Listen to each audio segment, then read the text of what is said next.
पास money वाले chapter का सबसे लास्ट टॉपिक है जिसका नेम है मनी सप्लाई। अब मनी सप्लाई का मतलब क्या है कि एक particular point of time period पे, ठीक है, कि जो हमारी पब्लिक है उसके पास कितना पैसा है, ठीक है। तो इसके अंदर हम इस बात को स्टडी करेंगे। Money supply refers to the total volume of money held by public at a particular point of time in an economy. अब इसमें क्या कहा जाता है, इसको हम स्टॉक भी कह सकते हैं। क्यों? क्योंकि इसके अंदर ना हम एक particular point of time period पे हम ये देखते हैं कि हाँ भाई कितना स्टॉक जो है, कितने पैसे जो है, कितना फंड जो है पब्लिक के पास है। अब हम जो है इसमें मेजरमेंट्स ऑफ मनी सप्लाई में डिस्कस करेंगे M1, M2, M3 and M4। अब इसमें क्या है, M1 के अंदर हम डिस्कस करते हैं कि जो currency and coins with public, यानी कि जो पब्लिक के पास जो करेंसी और कॉइन्स है, डिमांड डिपॉजिट जो कमर्शियल बैंक में है जिसकी वो डिमांड कर सकते हैं, ठीक है। जो जितनी उनकी सेविंग्स पड़ी होती है कमर्शियल बैंक्स में, अगर उनको लगता है कि हमें फंड्स की जरूरत है तो वो क्या कर सकते हैं, वो अपने पैसे को निकलवा सकते हैं। अदर डिपॉजिट्स विद आरबीआई, जो आरबीआई के पास जो जितनी भी डिपॉजिट्स है वो इसके अंदर आ जाती है, ठीक है। तो इसके अंदर जो सीसी है और डीडी एंड ओआर, ठीक है, ये सारी जो ओडी है वो इसके अंदर सारा कुछ इंक्लूड किया जाता है। इसके अंदर CC plus DD plus OD, M1 के अंदर इतना इंक्लूड होता है। अब ये जो है सबसे ज्यादा लिक्विड होता है। आगे M2 के बारे में क्या है, ये और भी ज्यादा ब्रॉडर कंसेप्ट है मनी सप्लाई का, किसके कंपैरिजन में, M1 के कंपैरिजन में। अब इसके अंदर क्या क्या इंक्लूड होता है, M1 तो इंक्लूड होता ही है, और साथ में जो सेविंग डिपॉजिट्स है ना, जो पोस्ट ऑफिस में है, पोस्ट ऑफिस सेविंग बैंक्स में जितनी भी डिपॉजिट्स हैं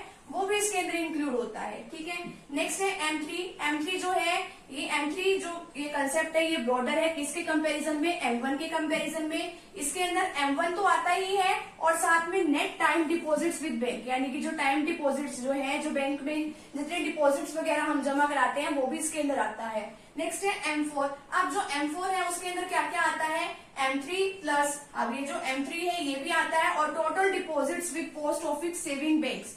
लेकिन इसके अंदर क्या एक्सक्लूड होता है, क्या इंक्लूड नहीं होता, इसका मतलब NSC का मतलब है नेशनल सेविंग सर्टिफिकेट, इसके अंदर ये इंक्लूड नहीं होता है, ठीक है। अब आगे क्या है, इसके अंदर एक कंसेप्ट और बताया गया, high powered money. It is a money produced by the RBI, यानी कि ये वो मनी है कि जो कि आरबीआई या किसी गवर्नमेंट ने प्रोड्यूस कर रखी होती है। अब आगे इसमें आता है कि जो M1 है और M4 क्या है। अब जो M1 है उसके अंदर हमने डिस्कस किया था कि ये मोस्ट लिक्विड है, ठीक है। अभी मेजरमेंट ऑफ मनी सप्लाई के बारे में हमने डिस्कस किया था, तो सबसे ज्यादा लिक्विड है, यानी कि इसको कैश में जल्दी से कन्वर्ट किया जा सकता है।